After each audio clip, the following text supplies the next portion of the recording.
wabarakatuh. Selamat sore semuanya. Terima kasih Bang Dosi atas kesempatan yang diberikan kepada saya untuk melakukan open mic hari ini. Perkenalkan sebelumnya, nama saya Faizah Nabila. Kalau ditanya identitas saya apa, pasti saya akan banyak sekali berbicara tentang itu. Jadi saya tidak akan berbicara tentang itu lebih jauh. Ya, jadi pada kesempatan kali ini mungkin sedikit berbeda dengan Kak Rosa. Saya ingin membawakan tema mengenai stres. Nah, stres itu normal atau enggak? Jadi panjang ya, jadi jawabannya nanti akan terjawab di akhir.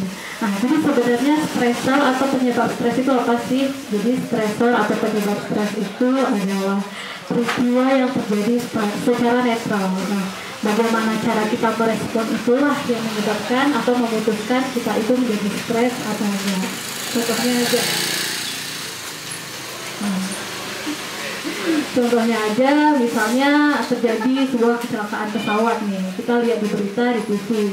Kalau kita sebagai orang penonton, cuman paling kita komen kayak, oh innalillahi wa inna ilaihi raji'un, udah terjadi kecelakaan pesawat ya. Respon kita biasa aja kan. Nah, tapi gimana kalau pada kejadian itu ada saudara kita nih yang menjadi salah satu penumpang di pesawat tersebut?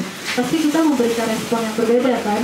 Misalnya, kita pasti nanti gemetar, terus kita lemas, terus kita langsung mencari berbagai macam informasi nih, apakah saudara saya selamat atau enggak. Nah, jadi balik lagi, sebenarnya stres itu kenapa sih? Stres itu bagaimana cara kita merespon suatu peristiwa.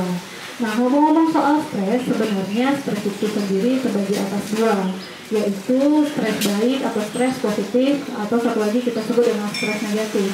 Nah, stres positif itu kita bisa sebut dengan istilahnya itu eustress. Jadi stres positif yang terjadi ketika outputnya itu dapat menghasilkan sesuatu yang positif bagi kita.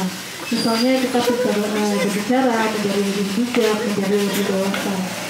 Contohnya aja nih, tadi saya sudah melakukan public speaking di tempat Bang Dosi. Sebenarnya saya stres, saya tertekan.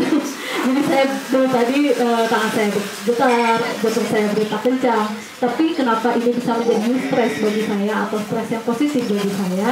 Karena adanya tekanan ini, saya menjadi lebih aktif untuk belajar. Jadi sebelum saya tampil hari ini, saya udah komat kami tuh entah 1000 kali dalam kepala saya maupun di luar sambil bawa motor. Tadi saya udah juga coba latihan nih menjadi public speaking hari ini ya Pak ya.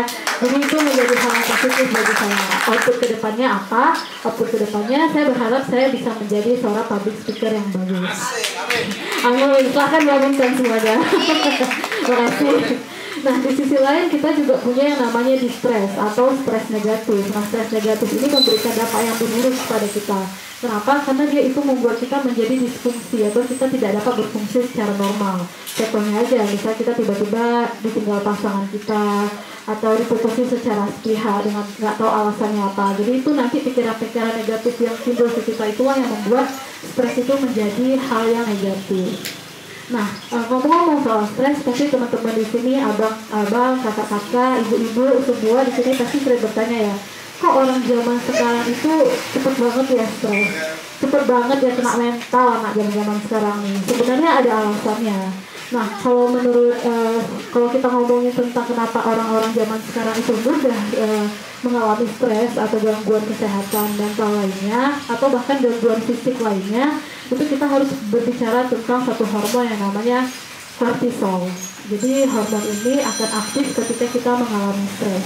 Jadi kalau menurut seorang fisiologi Amerika yang bernama Walter Cannon, dia itu menyebutkan bahwasannya ketika manusia itu berada dalam suatu ancaman, dia akan mengeluarkan dua respon. Yang pertama itu fight, melawan, ataupun flight, berlari. Jadi kalau orang zaman sekarang itu kan ancamannya atau tekanannya itu banyak kali ya. Notifikasi dari WhatsApp 24 jam dari bos itu mungkin jadi ancaman bagi mereka. Tangtung gitu kan. Email juga betul-betul masuk, Faizah besok ada buat ini ya. Itu kan jadi bikin overthinking kita ya. Jadi bikin overthinking kita kan. Nah, itu kenapa alasan orang-orang zaman sekarang itu stresnya lebih tinggi daripada orang-orang zaman dahulu. Karena orang-orang zaman dahulu itu ancamannya hanya ada dua, alam liar, yaitu hewan-hewan luas dan juga cuaca ekstrim. Itulah mengapa orang zaman sekarang itu lebih mudah mengalami stres atau merasa tertekan lah, intinya seperti itu.